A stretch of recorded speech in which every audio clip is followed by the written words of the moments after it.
ada dua pendapat ya.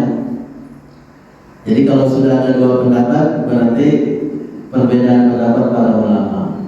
Ini gak aneh dalam dunia fikih ya. Selalu saja ada perbedaan pendapat para ulama. Kenapa beda? Padahal rasulnya sama kan gitu. Karena beda memahami hadis, beda mengaplikasikan sebuah hadis ya. Di Indonesia ya sudah rutin berbeda, misalnya penetapan tanggal 1 Ramadan atau 1 Syawal atau 1 Dzulhijjah. Nah ini Allah alam ya, selalu berbeda karena beda penerapannya ya. Padahal sama-sama pakai ru'yah, sama-sama pakai hisab misalnya seperti itu ya. Kenapa berbeda? Karena beda ketentuannya gitu kan. Misalnya satu mazhab hilal itu harus terlihat 3 derajat. Dulu kan cuma 2 derajat, sekarang harus 3, kesepakatan ASEAN gitu. Jadi kalau sudah muncul tapi belum 3 derajat, tetap belum masuk tanggal 1. Tapi mazhab yang lain reksawarah lain gitu kan, pada mau 0, sekian derajat sudah kelihatan itulah tanggal 1. Nah ini yang menjadikan perbedaan itu ya. Kemudian yang kedua, ada juga yang mengatakan bahwa ketika satu negara sudah melihat hilal, maka negara lain harus ikut. Nah, mazhab yang kedua enggak, masing-masing negara punya tempat melihat hilal sendiri, namanya punya matlak sendiri seperti itu. Jadi nggak mesti berbarengan seluruh dunia, apalagi waktunya berbeda ya, ada selisih 4 jam, selisih 5 jam, dan sebagainya. Nah ini yang menjadikan perbedaan pendapat para ulama. Nah apapun kita tetap saling menghormati ya, saling memahami ya, dan kita kedepankan ukhuwah, persamaan dan persaudaraannya ya. Baik, nah hukum kurban juga sama ya. Yang pertama hukumnya wajib. Kalau wajib berarti kalau tidak dilakukan dosa ya, tidak dilakukan dosa. Kalau dilakukan dapat pahala. Wajib bagi siapa? Bagi orang yang berkelapangan, bagi orang yang punya kemampuan ya, bagi orang yang punya kemampuan. Ini pendapat para ulama. Ada Rabi'ah, gurunya Imam Malik, ada Auza'i, ada Abu Hanifah, Imam Ahmad ya. Dalam salah satu pendapatnya juga mengatakan wajib. Ada Laits bin Sa'ad serta sebagian ulama pengikut mazhab Imam Malik, dan juga termasuk Ibnu Taimiyah ya, Ibnu Utsaimin, itu mereka mengatakan bahwa berkurban itu wajib ya. Berkurban itu wajib bagi yang berkelapangan ya. Di antara dalilnya adalah hadis Abu Hurairah radhiyallahu anhu yang menyatakan bahwa Rasul bersabda ya, barang siapa yang punya kelapangan ya, punya keleluasaan harta namun tidak mau berkurban, maka jangan sekali-kali mendekati tempat sholat kami. Hadis Ibnu Majah. Fala yaqrabanna musallana, itu bahasa Rasulnya. Jangan sekali-kali mendekati tempat sholat kami ya. Nah ini juga pemahaman para ulama kan berbeda gitu kan. Barang siapa yang punya kelapangan kemudian tidak berkurban, maka jangan sekali-kali mendekati musola kami. Nah mazhab pertama ini mengatakan itu artinya berkurban hukumnya wajib, karena Rasul sampai jangan sekali-kali mendekati musola kami, tempat sholat kami. Nah ini pemahaman pendapat yang pertama. Yang kedua sunnah muakkadah ya, sunnah muakkadah. Jadi walaupun dia punya kelapangan, punya harta ya, punya uang banyak ya, hukumnya yang kedua ini, mazhab yang kedua, pendapat kedua adalah tidak wajib, sunnah muakkadah. Muakkadah itu sunnah yang sangat dikuatkan, sunnah yang sangat ditekankan. Jadi sebisa mungkin prioritaskan untuk dilaksanakan ya. Ini adalah mayoritas ulama, yaitu Imam Malik, Imam Syafi'i, Syafi'i, Imam Ahmad, Ibnu Hazm dan lain-lain. Ya.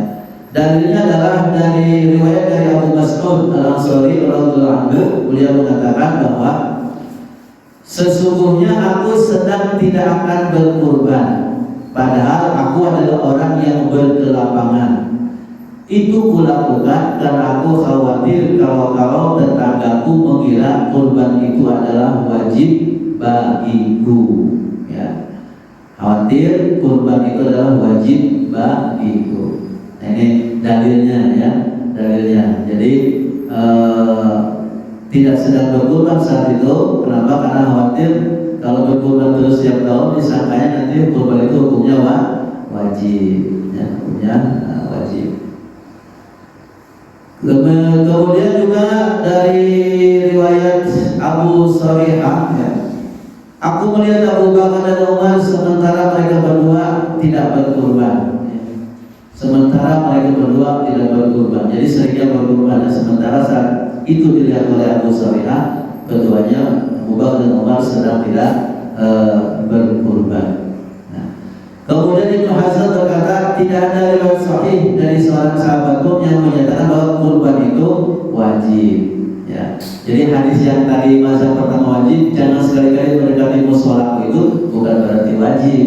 Itu kan masih bisa dipahami sunnah muakkadah juga gitu. Nah, ini. Jadi tadi kenapa beda padahal hadisnya sama, karena sama-sama beda memahami makna hadis itu sendiri ya. Jadi hanya disimpulkan mazhab ini itu artinya wajib, mazhab ini itu bukan wajib, cuma sunnah muakkadah ya. Kita mau pilih yang mana? Nah, jadi kalau sudah perbedaan pendapat ya udah pilih yang paling nyaman di hati. Tenang ya kalau saya pilih ini, tenang kalau pilih itu, seperti itu ya. Karena kalau kita ikut terus perbedaan pendapat, masing-masing punya argumen, masing-masing punya dalil, ya malah pusing gitu kan.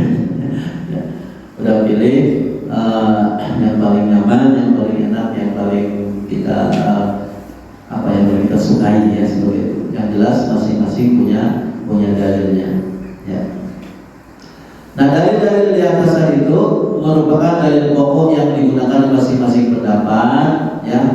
Jika dijabarkan semuanya pendapatnya kuat ya, kuat.